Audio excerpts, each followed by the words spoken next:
سلف صالحین اور تہجد کی نماز، یعنی پہلے کے نیک لوگ جو تھے وہ کیسے کرتے تھے، کیا کرتے تھے. داؤد علیہ السلام کا قیام. رسول اللہ صلی اللہ علیہ وسلم نے فرمایا سب سے بہترین نماز داؤد علیہ السلام کی نماز ہے. وہ نصف رات سوتے تھے، تہائی رات جاگتے تھے اور رات کا چھٹا حصہ سوتے تھے. یعنی پہلے کچھ دیر سو جاتے اور پھر درمیان میں جاگتے، پھر آخر میں پھر سو جاتے. تو اس طرح پھر ان کی تھکاوٹ بھی نہیں ہوتی. جو رات کے بالکل ارلی حصے کا سونا ہوتا ہے نا، وہ اگر انسان کو مل جائے تو وہ اتنا زبردست ہوتا ہے، گویا انسان ساری رات سو چکا، کئی گھنٹوں کی نیند کے برابر ہوتا ہے. اس میں تھکاوٹ جلد اترتی ہے بنسبت پچھلی رات سونے کے. صحابہ کا قیام. عائشہ رضی اللہ تعالیٰ عنہ سے روایت ہے، انہوں نے فرمایا نبی صلی اللہ علیہ وسلم نے ایک شخص کو مسجد میں قرآن پڑھتے سنا تو فرمایا اللہ اس پر رحم کرے، مجھے اس نے اس وقت فلاں فلاں آیت یاد دلا دی ہے جو میں فلاں فلاں سورت سے بھول گیا تھا. عباد اللہ بن عبداللہ نے حضرت عائشہ رضی اللہ تعالیٰ عنہ سے یہ اضافہ بیان کیا ہے کہ نبی صلی اللہ علیہ وسلم نے میرے گھر میں نماز تہجد پڑھی تو آپ نے عباد کی آواز سنی جو مسجد میں نماز پڑھ رہے تھے. آپ نے فرمایا عائشہ کیا یہ عباد کی آواز ہے؟ میں نے عرض کیا جی ہاں. آپ نے دعا فرمائی اے اللہ عباد پر رحم فرما. کیا خیر خواہی تھی نبی صلی اللہ علیہ وسلم کی کہ اپنے ساتھیوں کے بارے میں جب سنتے تھے تو وہیں ان کی غیر موجودگی میں بھی ان کے لیے دعا کرتے تھے. تو ابھی آپ نے کہا نا کہ جگہ جگہ روشنیاں، تو یہ صحابہ کے گھروں میں ایسے ہی ہوتا تھا. صحابیات کا قیام. نبی صلی اللہ علیہ وسلم نے فرمایا مجھ سے جبریل علیہ السلام نے کہا کہ حفصہ سے رجوع کر لو کیونکہ وہ بہت روزے رکھنے والی اور بہت قیام کرنے والی ہیں اور بے شک وہ جنت میں آپ کی بیوی ہیں. امام احمد بن حنبل، امام بخاری، حافظ عراقی، یہ سب قیام اللیل کرنے والے لوگ تھے اور ان کے لیے ایسے ہی تھا جیسے کوئی بہت مانوس چیز ہے، یعنی بالکل روٹین کی بات تھی. تہجد کے فائدے. نمبر 1 خیر و بھلائی ملنا. جابر رضی اللہ عنہ سے روایت ہے، کہتے ہیں کہ رسول اللہ صلی اللہ علیہ وسلم نے فرمایا کوئی مرد اور عورت ایسی نہیں کہ رات کو سوئے مگر اس کے سر پہ گریں لگا دی جاتی ہیں. بس اگر اس نے جاگتے وقت اللہ کا ذکر کیا تو گرہ کھل جاتی ہے، اگر کھڑا ہوا اور وضو کیا اور نماز پڑھی تو سب گریں کھل جاتی ہیں، اور وہ خوش دل ہلکا پھلکا ہو کر بھلائی کو پہنچنے والا ہوتا ہے. یعنی جو لوگ صبح اٹھتے ہی پہلے ذکر کرتے ہیں، اللہ کا دعا کرتے ہیں، اگر تہجد کے وقت اٹھے ہیں تو کون سی آیات پڑھتے ہیں؟ آل عمران کی آخری آیات، ان فی خلق السماوات والارض، اور پھر وضو کرتے ہیں، نماز پڑھتے ہیں تو ان کی ساری گرہیں کھل جاتی ہیں، بالکل فریش ہو کر ریلیکس ہو کر دن کا آغاز کرتے ہیں. اور اگر نماز مس ہو جائے تو بوجھ تلے آ جاتے ہیں. اسی طرح نفس میں چستی آتی ہے، ورنہ سستی اور خباثت نفس کے اندر آتی ہے. لا علاج مرض سے شفا ملنا. امام ابن قیم کہتے ہیں قیام اللیل حفظان صحت کے اسباب میں سب سے زیادہ نفع مند ہے، یعنی صحت کی حفاظت کے لیے سب سے اچھی چیز ہے، اور بہت سے لا علاج امراض کو روکنے والے امور میں سے سب سے زیادہ روکنے والا ہے، اور جسم، روح اور دل کو بہت چاق و چوبند رکھنے والا ہے. یعنی لا علاج مرضوں کا علاج ہے قیام اللیل. دل کا علاج. یحییٰ ابن معاذ کہتے ہیں دل کا علاج 5 چیزوں میں ہے. نمبر 1 تدبر کے ساتھ قرآن پڑھنا. نمبر 2 پیٹ کو خالی رکھنا، یعنی بہت زیادہ نہ کھانا. نمبر 3 قیام اللیل. نمبر 4 سحری کے وقت اللہ کے سامنے عاجزی اور انکساری کرنا. نمبر 5 نیک لوگوں کی مجلس میں بیٹھنا. دل کو خوشی ملنا. عطا خراسانی کہتے ہیں جب آدمی رات کو تہجد کے لیے اٹھتا ہے تو خوشی کے ساتھ صبح کرتا ہے اور اس قیام کی وجہ سے اپنے دل میں مسرت محسوس کرتا ہے، اور اگر اس پر نیند غالب آ جائے اور وہ اپنے ورد سے سویا رہ جائے تو غم کی حالت میں صبح کرتا ہے کہ آج میرے تہجد میں سو گئے، اور اس کا دل ٹوٹا ہوا ہوتا ہے، گویا کہ اس کا کچھ کھو گیا ہو، کیونکہ اس نے اپنے نفع بند کاموں میں سب سے زیادہ مفید کام کو کھو دیا، یعنی قیام اللیل کو. رزق ملنا. ابن قیم کہتے ہیں 4 چیزیں رزق کو کھینچ لاتی ہیں. نمبر 1 قیام اللیل. نمبر 2 سحری کے وقت استغفار کی کثرت. نمبر 3 صدقے کا خیال کرتے رہنا. نمبر 4 دن کے شروع اور آخر میں اس کا ذکر کرنا، یعنی صبح شام کی دعائیں ہیں یا اذکار ہیں. چہرے پر نور آنا. حسن بصری سے پوچھا کہ رات کو تہجد پڑھنے والے سب لوگوں سے زیادہ حسین چہرے والے کیوں ہوتے ہیں؟ انہوں نے کہا اس لیے کہ وہ تنہائی میں رحمان کے ساتھ گفتگو کرتے ہیں اور اللہ انہیں اپنا نور پہنا دیتا ہے. لوگوں کی محبت ملنا. سعید بن مسیب کہتے ہیں کہ ایک آدمی رات کو نماز پڑھتا ہے تو اللہ اس کے چہرے میں نور بنا دیتا ہے. اس نور کی وجہ سے ہر مسلمان اس سے محبت کرتا ہے. جب اس کو ایسا شخص دیکھتا ہے جس نے اسے پہلے نہیں دیکھا ہوتا تو وہ کہتا ہے بے شک مجھے اس آدمی سے محبت ہے، یعنی دیکھتے ہی اس کے دل میں اس کی محبت آتی ہے. کوئی ایک فائدہ بتائیے مجھے، کیا فائدہ تہجد پڑھنے کا؟ خوشی ملنا، دل کا علاج، لا علاج مرضوں سے حفاظت، رزق ملنا، یس، نفس میں چستی آنا، لوگوں کی محبت ملنا. مجھے ایسے لگتا ہے میں جب سے قرآن کے ساتھ جڑی ہوں مجھے بہت سارے لوگوں کی محبت جو ہے ملی ہے. میں جن کو فرسٹ ٹائم بھی ملتی ہوں وہ بھی اتنے پیار سے ملتے ہیں، دوبارہ پوچھتے ہیں حال احوال. اور اسی طرح میری جاب پہ بھی لوگوں سے جھگڑا رہتا تھا، اور اس کے بعد میں اس طریقے سے سوچتی تھی کہ نہیں اب میں قرآن پڑھتی ہوں اور رات کو قیام کرتی ہوں. اس وجہ سے یہ میرے ساتھ اچھا آسانیاں ہو گئی الحمدللہ. اصل میں ان دو چیزوں سے اپنے مزاج میں بھی بڑا فرق آتا ہے، یعنی ہم بھی بدلتے جس سے بھی لوگوں کا رویہ بھی بدل جاتا ہے، چڑچڑا پن دور ہوتا ہے، برداشت پیدا ہوتی ہے. تو جس میں برداشت پیدا ہو جائے تو پھر بہت سے اس کے دوست بن جاتے ہیں. سادہ جب سے قرآن کے اسٹوڈنٹ بنے نا تو یہ پتہ چلا کہ یہ بہترین وقت ہوتا ہے اپنے سبق کو یاد کرنے کا اور اس پہ غور و فکر کرنے کا. بالکل. جب سے یہ شروع کیا ہے یہاں بھی آنا اور یہ تہجد پڑھنا، احساس ہوتا ہے کہ صرف اور صرف یہی وقت ہے جو میں نے صرف اپنے لیے استعمال کیا اور فائدہ مند ہے. واقعی بالکل صحیح کہا کہ یہ میرا وقت ہے میرے رب کے ساتھ، مائی اون ٹائم. ابھی جو فائدہ آپ نے تہجد کا بتایا اس میں یہ انرجی آتی ہے، چستی آتی ہے. کیسے کیسے انرجی ڈرنکس آ رہے ہیں اور کس کس طرح لوگ ہر ایک دفعہ بس ڈاکٹر سے یہی کہہ رہے ہیں کہ بس I have lack of energy, energy نہیں ہے. اب دیکھیے کہ پچھلی پہر رات کو اٹھ کے صاف ستھرا ہو کے، نبی صلی اللہ علیہ وسلم کا طریقہ کیا تھا کہ آنکھ کھلتے مسواک کرتے تھے، مسواک کیا، صاف ستھرے ہوئے، پاک ہوئے، اور پھر آپ طویل قیام کرتے.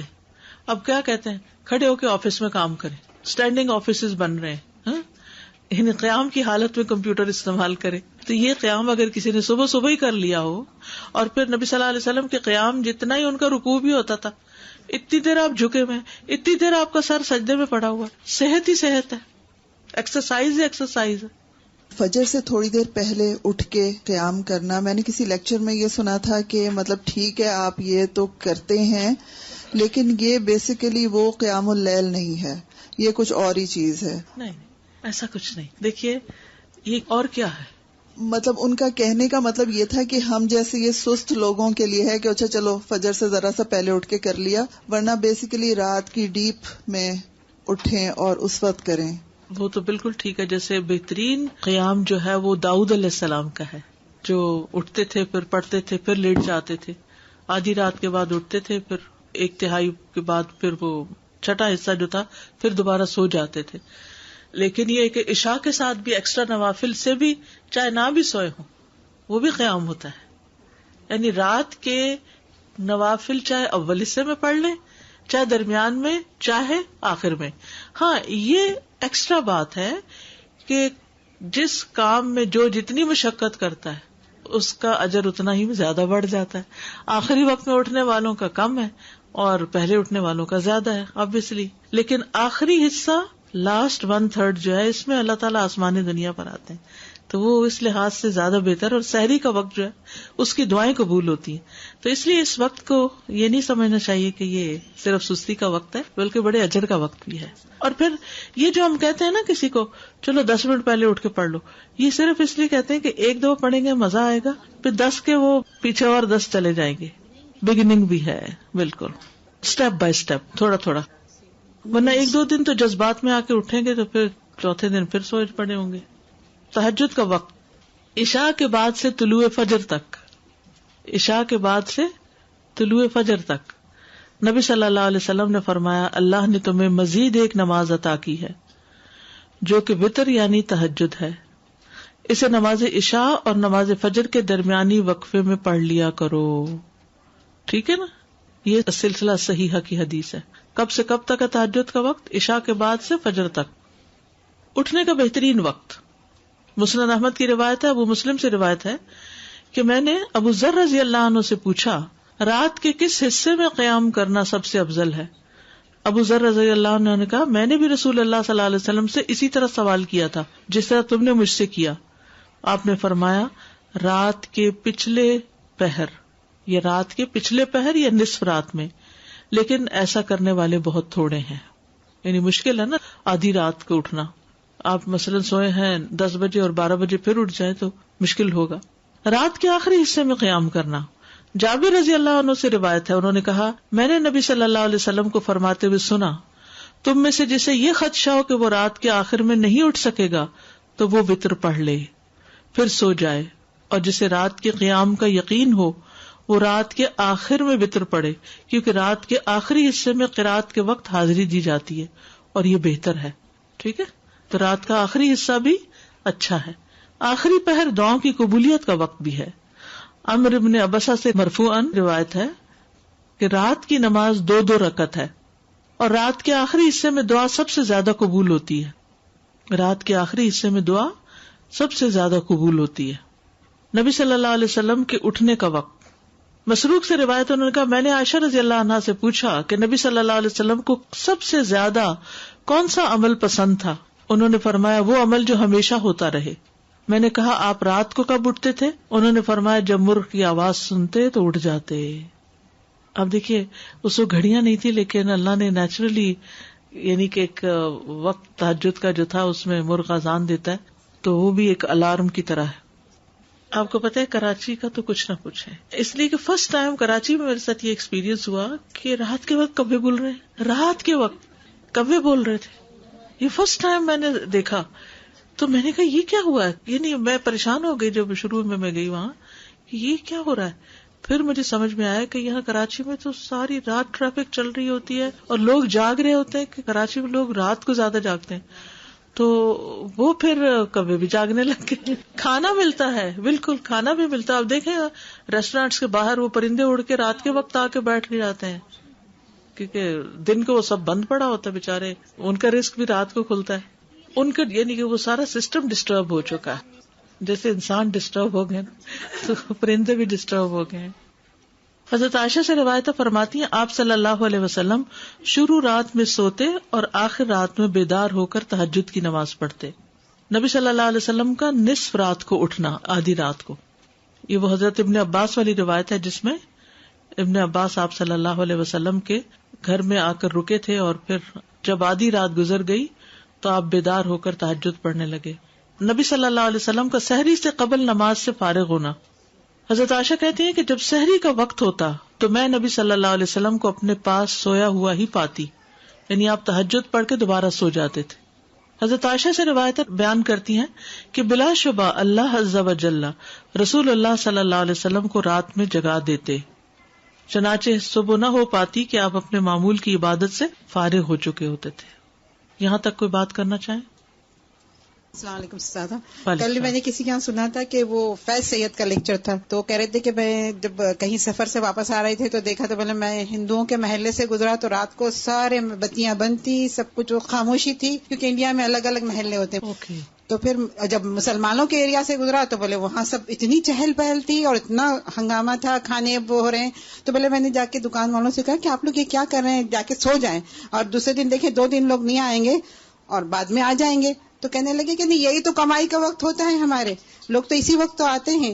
تو بولے یہ فرق ہو گیا ہے ہمارے میں, اور جبکہ ہم کو رات کو سونے کا حکم ہے.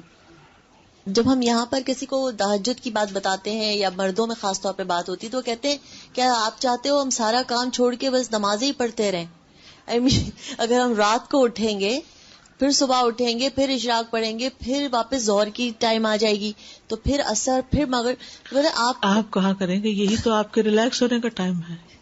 اگر یہ کرتے رہیں گے تو ساری ٹینشن دور ہو جائیں گی. آپ دیکھیں نا نماز کیا ہے, دراصل کام میں بریک دیتی ہے آپ کو.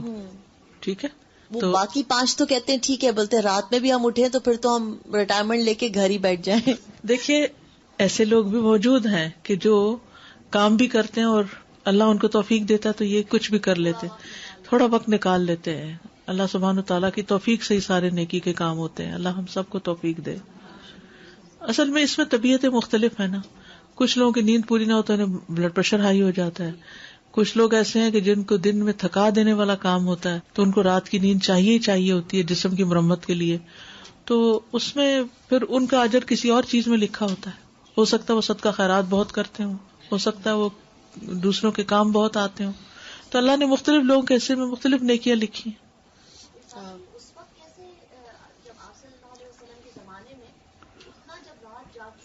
اور پھر دن کو جہاد اور سب کرتے تھے، بس قیلولہ کرتے تھے.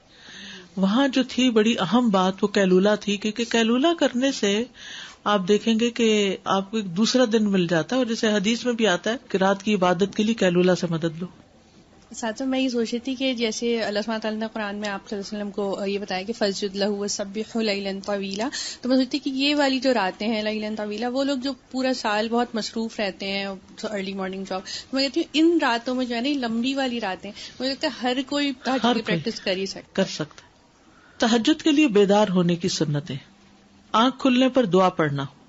نبی صلی اللہ علیہ وسلم نے فرمایا جو شخص رات کو بیدار ہو کر یہ دعا پڑھے لا الہ الا اللہ وحدہ لا شریک لہ لہ الملک ولہ الحمد وہو علی کل شیء قدیر الحمد للہ وسبحان اللہ ولا الہ الا اللہ واللہ اکبر ولا حول ولا قوة الا باللہ ثم قال اللہم اغفر لی او دعا استجیب لہ فإن تودع وصلى قبلت صلاته.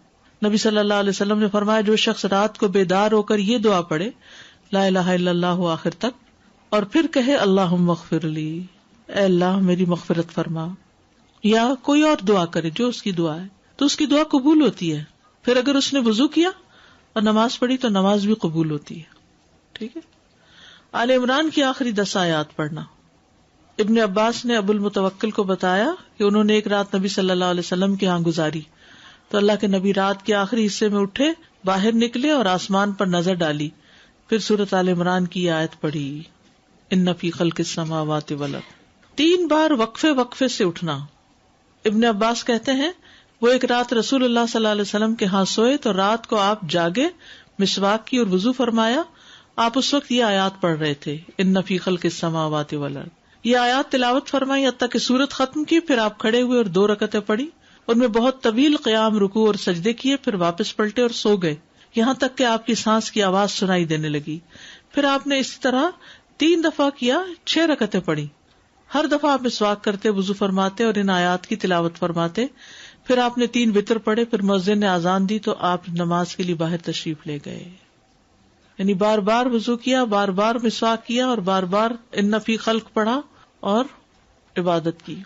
بیدار ہوتے ہی مسواک کرنا. ابن عمر سے مرفوعاً مروی ہے کہ آپ صلی اللہ علیہ وسلم جب سوتے تو مسواک آپ کے پاس ہوتی، جب بیدار ہوتے تو مسواک سے ابتدا کرتے. اسی طرح جب آپ تہجد کے لیے کھڑے ہوتے تو اپنا منہ مسواک سے اچھی طرح صاف کرتے. 2 رکعتیں پڑھ کر سلام پھیرتے اور مسواک کرتے. سبحان اللہ، کس کثرت کے ساتھ منہ صاف کرتے. صحابہ کو بھی حکم دیا جاتا کہ رات کو اٹھے تو مسواک کریں. پھر درمیانہ وضو کرنا. ابن عباس سے روایت ہے، انہوں نے کہا میں نے ایک رات اپنی خالہ میمونہ کے ہاں گزاری.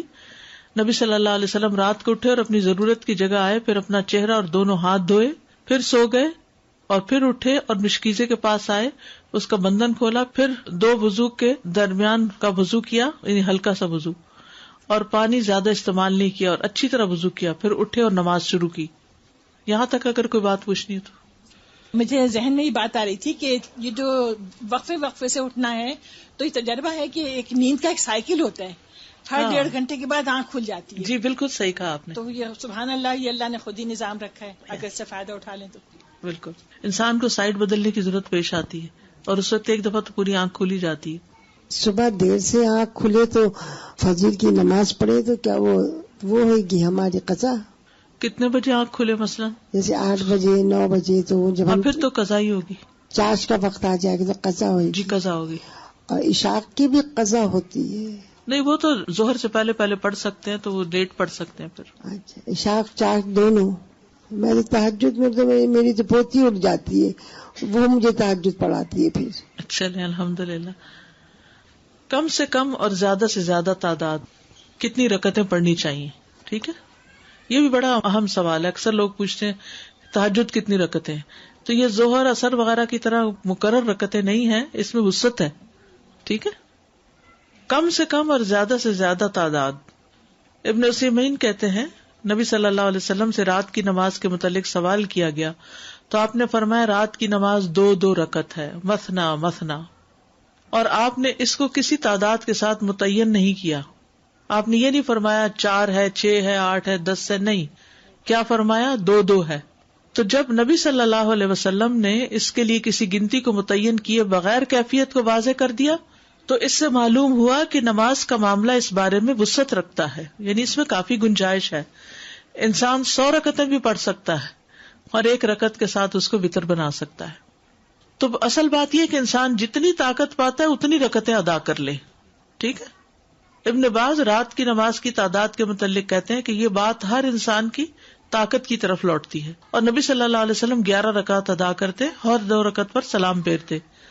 آپ علیہ الصلوۃ والسلام اپنی قرات، اپنے رکوع اور اپنے سجدوں کو لمبا کرتے تھے اور قیام اللیل کو 2 ہلکی پھلکی رکعتوں کے ساتھ شروع کرتے تھے. سب سے بہتر یہی ہے، اور اگر وہ 3، 5 یا اس سے بھی زیادہ پڑتا تو کوئی حرج نہیں. ہر ایک اپنی طاقت کے مطابق ادا کرے گا، اس میں کوئی حد نہیں.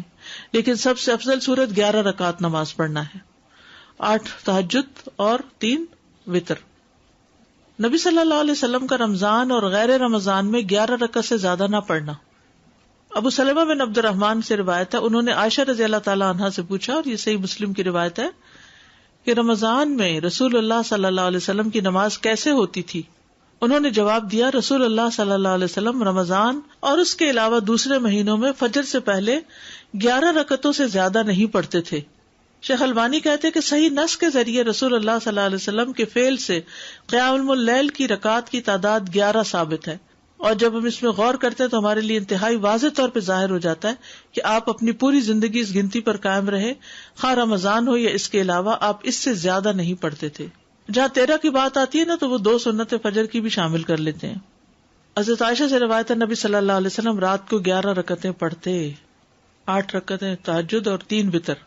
کبھی 9 رکعتیں بھی پڑھی ہیں آپ نے، ٹھیک ہے، کبھی 7 رکعتیں بھی ادا کی ہیں آپ نے، اور 7 سے کم نہیں پڑھی، یعنی 6 پڑھ کے 1 وتر کیا ہے، 7 سے کم نہیں پڑھی اور 13 سے زیادہ نہیں پڑھی. رکعت کی ادائیگی کا طریقہ کیا ہے؟ 2 کر کے پڑھنا. حضرت عبداللہ بن عمر سے روایت، انہوں نے کہا ایک آدمی نے پوچھا کہ اللہ کے رسول رات کی نماز کیسے ادا کی جائے؟ آپ نے فرمایا رات کی نماز 2 رکعتیں ہیں، جب صبح ہونے کا اندیشہ ہو تو 1 وتر پڑھ لو. جب آپ تہجد پڑھتے تو ہر 2 رکعتوں کے بعد سلام پھیرتے اور 2 ہلکی رکعتوں سے آغاز کرتے. زید بن خالد جوہنی سے روایت ہے، انہوں نے کہا میں آج رسول اللہ صلی اللہ علیہ وسلم کی نماز کا مشاہدہ کروں گا، یعنی رات کی نماز کا. میں نے دیکھا کہ آپ نے 2 ہلکی رکعتیں پڑھی، پھر 2 انتہائی لمبی، بہت ہی زیادہ لمبی رکعتیں ادا کی، پھر 2 رکعتیں پڑھی جو ان 2 لمبی رکعتوں سے ہلکی تھی، پھر 2 پڑھی جو پہلے والوں سے کم تھی، پھر 2 پڑھی جو اپنے پہلی والی رکعتوں سے کم تھی، پھر 2 رکعتیں پڑھی جو اپنی پہلی والی رکعتوں سے کم، پھر وتر ادا کیا. یعنی سب سے پہلے 2 ہلکی، پھر 2 خوب لمبی، پھر 2 اس سے کچھ کم، پھر اس سے کم، پھر اس سے کم، پھر اس سے کم، اس طرح. لیکن آپ کی یہ جو رکعتیں تھی بہت خوبصورت اور بہت طویل ہوتی تھی. حضرت عائشہ کہتی ہیں ان کی خوبصورتی اور ان کی طوالت کے بارے میں مت پوچھو. پھر 4 رکعتیں پڑھتے، ان کے حسن، ان کی طوالت کے بارے میں نہ پوچھو. پھر 3 رکعتیں پڑھتے، یعنی 4 کے بعد تھوڑا سا بیچ میں وقفہ، پھر لمبے سجدے کرتے تھے. حضرت عائشہ کہتی ہیں کہ رسول اللہ صلی اللہ علیہ وسلم رات کو 11 رکعت پڑھتے تھے، یہ آپ کی رات کی نماز تھی. اس میں آپ اتنا طویل سجدہ کرتے کہ اپنا سر اٹھانے سے پہلے تم میں سے کوئی 50 آیتیں پڑھ لے. تہجد میں قرات، لمبی قرات کی فضیلت. صحیح مسلم میں ہے، جابر رضی اللہ عنہ سے روایت ہے، انہوں نے کہا کہ رسول اللہ صلی اللہ علیہ وسلم نے فرمایا فضیلت والی نماز وہ ہے جس میں قیام لمبا ہو، یعنی دیر تک کھڑے رہیں. 10 آیات کی تلاوت کا اجر. رسول اللہ صلی اللہ علیہ وسلم نے فرمایا جس شخص نے 10 آیتوں سے قیام کیا وہ غافلوں میں سے نہیں لکھا جاتا. 100 آیات کی تلاوت کا اجر. رسول اللہ صلی اللہ علیہ وسلم نے فرمایا جس نے 100 آیات کے ساتھ قیام کیا وہ فرما برداروں میں سے لکھا جاتا ہے. رسول اللہ صلی اللہ علیہ وسلم نے فرمایا جس نے رات کی نماز میں 100 آیات کی قرات کی اسے غافلین میں نہیں لکھا جاتا اور اسے فرما برداروں میں لکھ لیا جاتا ہے. 1000 آیات کی تلاوت کا بے انتہا اجر. رسول اللہ صلی اللہ علیہ وسلم نے فرمایا جو 1000 آیات سے قیام کرے وہ بے انتہا ثواب جمع کرنے والوں میں لکھا جاتا ہے. مقنطرین کا لفظ آتا ہے. نبی صلی اللہ علیہ وسلم کی قرات. آپ صلی اللہ علیہ وسلم کی تہجد میں قرات مختصر ہونے یا لمبی ہونے کے اعتبار سے مختلف ہوتی تھی. کبھی آپ ہر رکعت میں یا ایھا المزمل کی مقدار کے مطابق قرات کرتے تھے اور یہ 20 آیات والی سورت ہے. ٹھیک ہے. کبھی آپ ہر رکعت میں کیا پڑھتے؟ یا ایھا المزمل 20 آیات والی. کبھی 50 آیات کے برابر قرات کرتے تھے، اور کبھی کبھی سورۃ البقرہ اور آل عمران اور النساء بھی. تو اس سے ہی پتہ چلتا ہے کہ اس میں کوئی لگا بندہ قاعدہ نہیں کہ اتنی ضرور قرات کی جائے، حسب حالت کم یا زیادہ کی جا سکتی ہے، لیکن obviously جتنی جتنی کریں گے پھر اس کا اجر اتنا ہی مختلف ہو جائے گا. نبی صلی اللہ علیہ وسلم کا قیام لمبا ہوتا تھا. عبداللہ بن مسعود سے روایت ہے، وہ کہتے ہیں میں نے ایک رات نبی صلی اللہ علیہ وسلم کے ہمراہ تہجد پڑھی تو آپ کافی دیر کھڑے رہے، حتیٰ کہ میں نے ایک برے کام کا ارادہ کیا. ہم نے کہا آپ کا کیا ارادہ تھا؟ انہوں نے فرمایا میں نے یہ ارادہ کیا کہ میں نبی صلی اللہ علیہ وسلم کو قیام میں چھوڑ کر خود بیٹھ جاؤں. تھک گئے ہوں گے. ایک ہی آیت کی مسلسل تکرار. حضرت عائشہ سے مروی انہوں نے کہا کہ نبی صلی اللہ علیہ وسلم نے ایک رات قرآن کی ایک ہی آیت سے قیام کیا، یعنی ایک آیت بار بار پڑھتے رہے، بار بار پڑھتے رہے. اور وہ کیا آیت تھی؟ ان تعذبہم فانہم عبادک وان تغفر لہم فانک انت العزیز الحکیم. اگر تو ان کو سزا دے تو بے شک وہ تیرے ہی بندے ہیں، اور اگر تو معاف کر دے تو بے شک تو ہی غالب بڑی حکمت والا ہے. یعنی یہ تو تجھ پر، یعنی کہ ایک طرح سے رحم ہی کی درخواست کر رہے ہیں کہ تیرے بندے ہیں، تو رحم فرما دے ان پر. اسی طرح سورۃ الاخلاص کی تکرار، بار بار ایک ہی سورت. پھر اسی طرح جہری اور سری دونوں طرح سے قرات کرنا جائز ہے. آپ چاہیں تو تہجد میں بلند آواز سے تلاوت کریں، چاہیں تو دل میں پڑھیں. غزیف بن الحارث سے روایت ہے کہ میں نے عائشہ رضی اللہ تعالی عنہا سے کہا کیا آپ نے دیکھا کہ رسول اللہ صلی اللہ علیہ وسلم قرآن اونچی آواز سے پڑھتے تھے یا خاموشی سے؟ فرمایا کبھی اونچی آواز سے پڑھتے، کبھی دھیمی آواز سے. میں نے کہا اللہ اکبر، تمام تعریف اللہ کے لیے جس نے اس معاملے میں وسعت رکھی.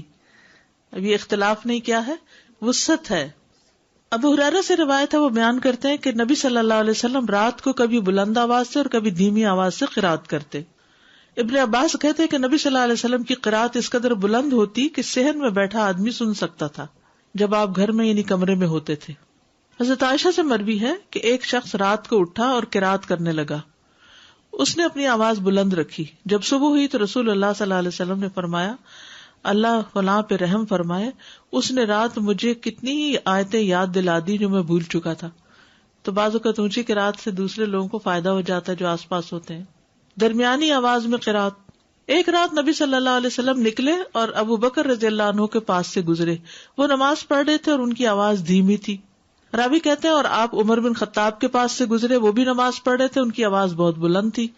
کہتے ہیں جب وہ دونوں نبی صلی اللہ علیہ وسلم کے پاس اکٹھے ہوئے تو آپ نے فرمایا اے ابو بکر، میں تمہارے پاس سے گزرا، تم نماز پڑھ رہے تھے اور تمہاری آواز دھیمی تھی. انہوں نے کہا اللہ کے رسول، میں نے جس سے مناجات کی اسے سنایا، یعنی جس سے میں بات کر رہا ہوں اس کو تو دھیمی آواز بھی سن جاتی. کہتے ہیں پھر آپ نے عمر سے کہا میں تمہارے پاس سے گزرا اور تم بلند آواز سے نماز پڑھ رہے تھے. انہوں نے کہا اللہ کے رسول، میں سوتے کو جگا رہا تھا اور شیطان کو بگا رہا تھا. بس نبی صلی اللہ علیہ وسلم نے فرمایا اے ابو بکر، اپنی آواز کچھ بلند کیا کرو، اور اے عمر، تم اپنی آواز کچھ دھیمی رکھا کرو. درمیانی چیز. لیکن یاد رکھیے کہ دوسرے کو اذیت نہیں دینی چاہیے. اگر کوئی سو رہا ہے اور وہ چاہتا ہے کہ ہم اونچا نہ پڑھے تو پھر اونچا نہ پڑھے. یا کوئی اور بھی تہجد پڑھ رہا ہے، یعنی ایک ہی کمرے میں ہسبینڈ وائف دونوں پڑھ رہے ہیں اور دونوں ہی اپنی اپنی اونچی کر رہے ہیں تو کسی کی کوئی بات سنائی نہیں دے گی. ابو سعید کہتے ہیں کہ رسول اللہ صلی اللہ علیہ وسلم نے مسجد میں اعتکاف فرمایا. آپ نے لوگوں کو سنا کہ اونچی آواز سے قرات کر رہے تھے. آپ نے پردہ ہٹایا اور فرمایا خبردار، بے شک تم سب کے سب اپنے رب سے مناجات کر رہے ہو، مگر تم میں سے کوئی دوسرے کو ہرگز ایذا نہ دے، کوئی کسی کو تکلیف نہ پہنچائے، اور قرات میں اپنی آواز دوسرے پر بلند نہ کرے. یا فرمایا نماز میں، یعنی دو لوگ پڑھ رہے تو کوئی ایک دوسرے سے اونچا کرنے کی کوشش نہ کرے، اپنی اپنی نماز پڑھی جائے. ٹھیک ہے، اس میں وسعت ہے. اونچی آواز سے پڑھ سکتے ہیں اور نیچے سے، لیکن پسندیدہ کیا ہے؟ درمیانی آواز سے پڑھنا. لیکن اگر کوئی اور ساتھ پڑھ رہا ہو، مثلا آپ نے دیکھا ہوگا کہ بعض اوقات آپ پڑھتے ہوئے بھول جاتے ہیں اگر بیچ میں کوئی اور کسی بھی چیز کی آواز آ رہی، تو اس صورت میں اگر دوسرے ہوں تو ان کی رعایت کرنی چاہیے. اس وسعت کا فائدہ یہ ہے نا، جیسے سجدے کی دعائیں یا رکوع کی یا اور اسی طرح کی، تو کبھی ایک پڑھ لے کبھی دوسری پڑھ لے، تو اس سے نماز کے اندر ایک خوبصورتی رہتی ہے، ایک توجہ رہتی ہے. السلام علیکم. تہجد کی نماز میں ہم قرآن کھول کے پڑھ سکتے کیوں؟ زبانی تو اتنا یاد نہیں ہوتا. جی پڑھ سکتے.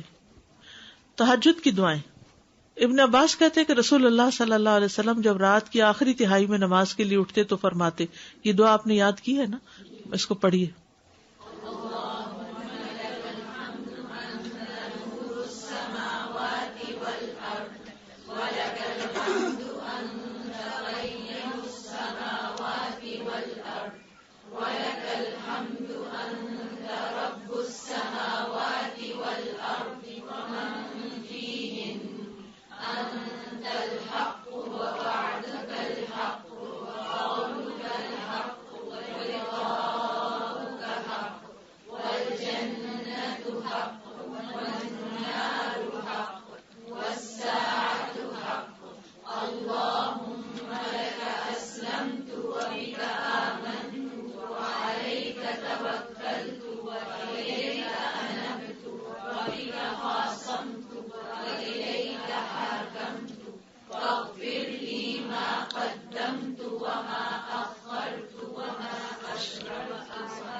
تھوڑے بہت آگے پیچھے ہونے سے کوئی فرق نہیں پڑتا.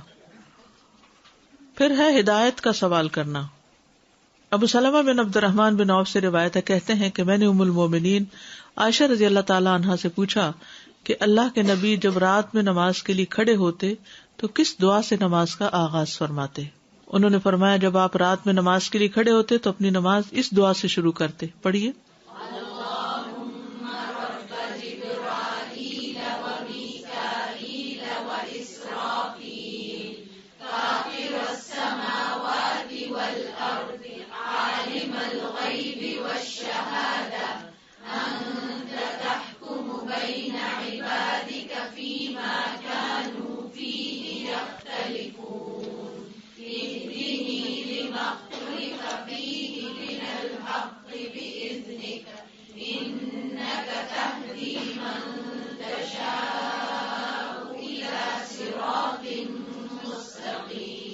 آمین. شیطان سے بچنے کے لیے اللہ کی پناہ لینا. ابو سعید خدری بیان کرتے ہیں کہ رسول اللہ صلی اللہ علیہ وسلم جب رات کو قیام فرماتے تو اللہ اکبر کہتے، پھر سبحانک اللہم و بحمدک و تبارک اسمک و تعالی جدک و لا الہ غیرک کہتے، پھر 3 بار لا الہ الا اللہ کہتے، 3 بار اللہ اکبر کبیرہ کہتے. اس کے بعد اعوذ باللہ السمیع العلیم من الشیطان الرجیم من ہمزہ و نفخہ و نفثہ پڑھتے. بخشش طلب کرنا. ربیعہ الجرشی سے روایت ہے، کہتے ہیں کہ ایک مرتبہ میں نے عائشہ رضی اللہ عنہا سے سوال کیا تو میں نے کہا کہ رسول اللہ صلی اللہ علیہ وسلم جب رات کو قیام کرتے تو کس چیز سے آغاز فرماتے؟